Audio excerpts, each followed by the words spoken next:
Hello എല്ലാ കൂട്ടുകാർക്കും നമസ്കാരം. സീരിയൽ മാനിയ വെറൈറ്റി സ്റ്റോറീസിന്റെ ഏറ്റവും പുതിയൊരു വീഡിയോയിലേക്ക് എല്ലാവർക്കും സ്വാഗതം. അപ്പം ഞാൻ എത്തിയിരിക്കുന്നത് മൗനരാഗം സീരിയലിന്റെ നാളത്തെ സൂപ്പർ ഹിറ്റ് കഥയും ഒക്കെ ആയിട്ടാണ്. നേരെ നമുക്ക് കഥയിലേക്ക് പോയാലോ. അങ്ങനെതാ നമ്മുടെ സരയുനെ ചേർത്ത് നിർത്തി ഉമ്മയൊക്കെ കൊടുത്തിട്ട് അവിടുന്ന് പോവുകയാണ്.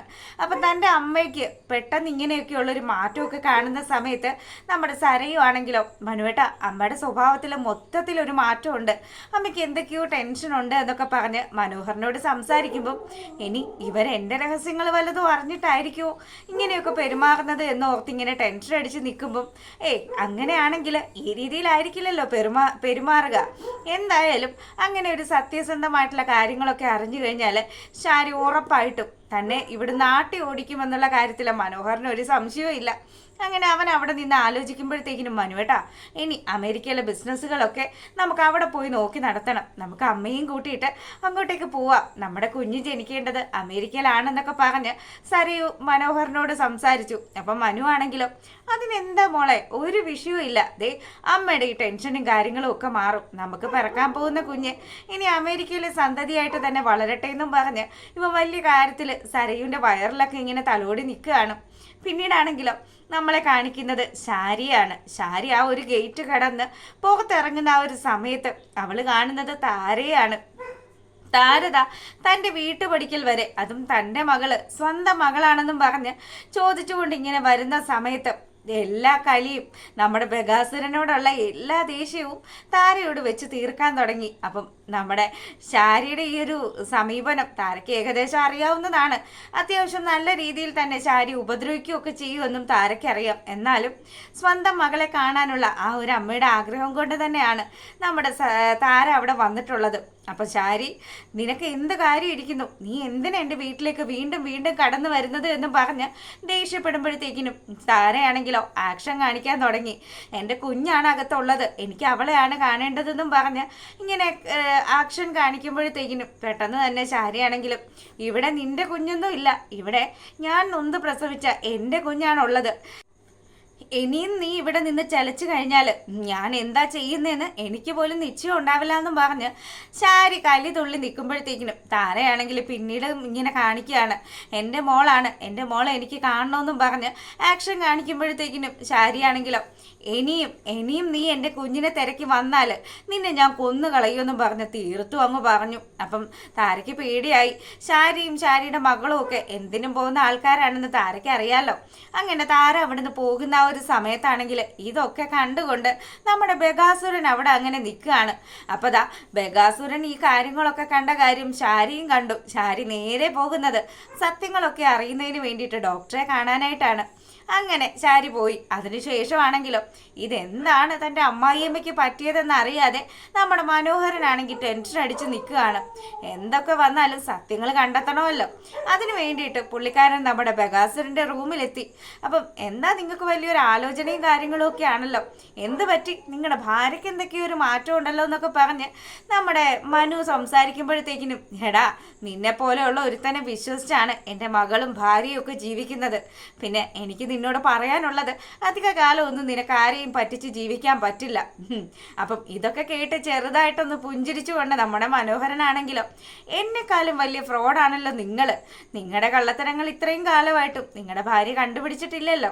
ഇനി എന്തായാലും എൻ്റെ കള്ളത്തരം കണ്ടുപിടിച്ചാൽ തന്നെ ഈ നാട്ടിൽ നിന്ന് രക്ഷപ്പെടാനുള്ള കാര്യങ്ങളൊക്കെ എനിക്കറിയാം. അതുകൊണ്ട് ഞാൻ ഒരിക്കലും പിടിക്കപ്പെടില്ല എന്നുള്ള ആത്മവിശ്വാസം എനിക്കുണ്ടെന്നും പറഞ്ഞ് മനു കാര്യങ്ങളൊക്കെ പറയുമ്പം രാഹുലിന് ദേഷ്യം വന്നു. എടാ നിന്നെ ശരിക്കും പറഞ്ഞാൽ വെട്ടി തുണ്ടാക്കുക ചെയ്യേണ്ടത്. നിന്റെ സ്വഭാവത്തിന്, നിന്റെ ഈ നാക്ക് സാമർഥ്യത്തിന്, അതിലൊക്കെയാണ് എൻ്റെ മകള് വീണ് നിൽക്കുന്നത്. അവൾ വിചാരിച്ച് വെച്ചിരിക്കുന്നത് നിന്നേക്കാളും നല്ലൊരു ഭർത്താവിനെ അവൾക്കിനി കിട്ടാനില്ലെന്നാണ്. അതുതന്നെയാണ് എൻ്റെ ഭാര്യയുടെയും ചിന്താഗതി. അവൾ പറഞ്ഞു, നിന്നെ പോലെ ഉള്ളൊരു മരുമകനെ കിട്ടിയത് ഞങ്ങളുടെ പുണ്യമാണെന്നൊക്കെ. നീ എന്താണെന്നും നീ എങ്ങനെയൊക്കെയാണ് ജീവിക്കുന്നതെന്നും ഒക്കെയുള്ള സത്യാവസ്ഥ എനിക്ക് മാത്രമല്ലേ അറിയാവുള്ളൂ എന്ന് പറഞ്ഞു. എടോ, തനിക്ക് ധൈര്യം ഉണ്ടെങ്കിൽ താൻ ഇത് തൻ്റെ ഭാര്യയോടും മകളോടും പറയടോ, അപ്പം അറിയാം ആകാശത്തെ താരകത്തെക്കുറിച്ച് ഞാൻ പറയുന്നത്.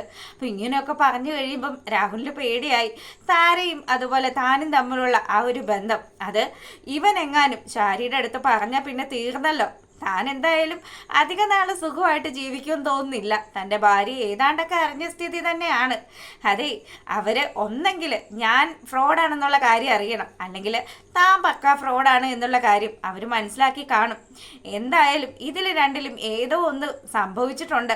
അത് തന്നെയാണ് തൻ്റെ ഭാര്യയുടെ ഈ മാറ്റത്തിന് പിന്നിൽ. തനിക്ക് മനസ്സിലാക്കാൻ പറ്റില്ലേ? എന്നെക്കുറിച്ചിട്ടാണ് അവർ കണ്ടുപിടിച്ചതെങ്കിൽ അവർ ഈ നിലയിൽ ഒന്നുമല്ലായിരിക്കും എന്നോട് പ്രതികരിക്കുക. എന്തായാലും ഞാൻ വിചാരിക്കുന്നുണ്ട് താനും താരയും തമ്മിലുള്ള ബന്ധം, അതും സരയു തൻ്റെയും താരയുടെയും മകളാണ് എന്നുള്ള സത്യവും അതും മിക്കവാറും തൻ്റെ ഭാര്യ അറിഞ്ഞു കാണുമെന്ന് പറഞ്ഞു. ഇതൊക്കെ കേട്ട് കഴിയുമ്പം നമ്മുടെ ശാരിയുടെ ആ ഒരു നിലപാടും ഒക്കെ വെച്ച് നോക്കുമ്പോൾ ബകാസുരന് ടെൻഷനായി. ഇനി അവളെങ്ങാനും സത്യങ്ങളെങ്ങാനും അറിഞ്ഞിട്ടാണോ ഇങ്ങനെയൊക്കെ പെരുമാറുന്നതെന്ന് ഓർത്ത് പുള്ളിക്കാരൻ ടെൻഷൻ അടിച്ച് നിൽക്കുമ്പോഴത്തേക്കിനും തൻ്റെ കാര്യം പോക്കാടോ. താൻ ഒന്നെങ്കിൽ ഭ്രാന്താശുപത്രിയിൽ, അല്ലെങ്കിൽ തൻ്റെ അന്ത്യം അതും തൻ്റെ ഭാര്യയുടെ കൈകൊണ്ടായിരിക്കുമെന്നും പറഞ്ഞ് നമ്മുടെ മനോഹരൻ അവിടെ നിന്ന് പോയി. പിന്നീടാണെങ്കിലോ നമ്മുടെ ശാരിയാണെങ്കിൽ താരയെ കണ്ട ദേഷ്യവും അതുപോലെ തന്നെ കുഞ്ഞ് തൻ്റേതല്ല എന്ന് കിരണും കല്യാണിയും ഒക്കെ പറഞ്ഞ ആ ഒരു ദേഷ്യവും ഇതെല്ലാം വെച്ചുകൊണ്ടാണ് ആ സാറിനെ പോയി കാണുന്നത്. അപ്പോൾ ആ ഡോക്ടർ സാറ് വന്നതും പുള്ളിക്കാരൻ പറയുന്നുണ്ട്, അതെ മാഡം, നിങ്ങൾ ടെൻഷൻ അടിക്കുകയൊന്നും വേണ്ട. നിങ്ങൾ തന്നതുപോലെ തന്നെ നിങ്ങളൊരു മുടിനാരിഴ പരിശോധിക്കാൻ തന്നല്ലോ, അത് നിങ്ങളുടെ കൂട്ടുകാരിയുടേതാണ്. അപ്പം അതുകൊണ്ട് തന്നെ നിങ്ങളുടെ കൂട്ടുകാരിയുടെ മകളുടെ ആ ഒരു റിസൾട്ട് അത് പോസിറ്റീവ് ആണെന്ന് തന്നെ പറഞ്ഞു. ഇത് കേട്ടതും ശാരി തകർന്ന് നിൽക്കുകയാണ്. എന്താണ് താൻ ഈ കേൾക്കുന്നത്? ശരിക്കും പറഞ്ഞാൽ ഡോക്ടർ സാറിന് കറക്റ്റായിട്ടുള്ള കാര്യങ്ങളൊന്നും അറിയത്തില്ലെങ്കിലും ശാരിക്ക് അറിയാലോ ഇത് താരയുടെയും അതുപോലെ രാഹുലിൻ്റെയും കുഞ്ഞാണ് എന്നുള്ള കാര്യം. അതുകൊണ്ട് താൻ തകർന്നു പോയി. തന്നെ ഇത്രയും കാലവും തൻ്റെ ഭർത്താവ് വഞ്ചിക്കുമായിരുന്നു എന്നുള്ള സത്യം അത് തിരിച്ചറിഞ്ഞു. കലി പൂണ്ട് നിൽക്കുകയാണ്. അപ്പം എത്രയും പെട്ടെന്ന് തന്നെ തൻ്റെ മകളെ തന്നോടൊപ്പം തന്നെ നിർത്തണം. അതിനു വേണ്ടിയിട്ട് ഇനി അമേരിക്കയിലേക്ക് പോയാലേ പറ്റുള്ളൂ. ഈ നാട്ടിൽ നിന്ന് കഴിഞ്ഞാൽ താര കുഞ്ഞിനെ അന്വേഷിച്ച് വരികയും ചെയ്യും. സരയു അവരുടെ മകളാണെന്നും അവർ തെളിയിച്ചു കഴിഞ്ഞാൽ പിന്നെ പറയേണ്ടതില്ലല്ലോ. അങ്ങനെ ശാരി രണ്ടും കൽപ്പിച്ച് ഒരു തീരുമാനം എടുക്കുകയാണ്. മറ്റൊന്നുമല്ല, നമ്മുടെ ബകാസുരനെ എത്രയും പെട്ടെന്ന് തീർത്തിട്ട് ഈ നാട്ടിൽ നിന്ന് വിദേശത്തേക്ക് കടക്കുക, അതും തൻ്റെ പ്രിയപ്പെട്ട സരയുവിനോടൊപ്പം. അപ്പം ഇത്തരത്തിലുള്ള ഒരു വിശേഷമാണ്. സത്യങ്ങളൊക്കെ നമ്മുടെ ശാരി തിരിച്ചറിഞ്ഞു. ഇനി എന്തായാലും ശാരി അതിനു വേണ്ടിയിട്ടുള്ള കാര്യങ്ങളൊക്കെ ചെയ്യും. ഈ ഒരു ദേഷ്യമൊക്കെ ബകാസുരൻ്റെ തലമണ്ടയ്ക്ക് അടിച്ചു തീർക്കുന്നതായിട്ട് നമ്മളൊരു പ്രമോ വിശേഷത്തിൽ കണ്ടായിരുന്നല്ലോ. അപ്പോൾ അതിനു വേണ്ടി കാത്തിരിക്കുക. നമുക്ക് മറ്റൊരു വീഡിയോ ആയിട്ട് കാണാം. അതുവരെ എല്ലാവർക്കും ബൈ, ഗുഡ് നൈറ്റ്.